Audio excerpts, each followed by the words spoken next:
Ayan, naka-placing na sa paborito niyang hangout. Dito siya masaya. Sana ganun lang kadali ang lahat sa atin, no? Simple at mababaw ang kaligayahan. Sabi nga ng ibang comments ay tinotolerate daw namin kaya ganun. Bakit daw hindi iparehab? Wala na ba daw ibang content?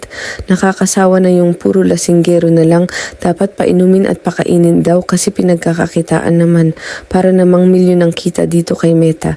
Noon nang malaki yung bigayan ni Meta Bat kaya hindi ko to naisip. Di sana, nabutan namin at na-experience namin ang malaking kita dito may Facebook. Ngayon lang kami nakiuso kung saan mas dumami pa ang Meiji Vloggers.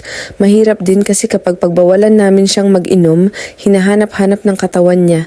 Kahit nga si Father na matagal-tagal ang pagtigil ng pag-inom ng tuba dahil sa hindi siya makalakad, nahirapan mag-adjust ang katawan niya. Naninibago sa bagong klima nito. Kaya pinayagan na lang din namin mag-inom. Mas tumaba siya nung bumalik siya sa pag-inom ng tuba.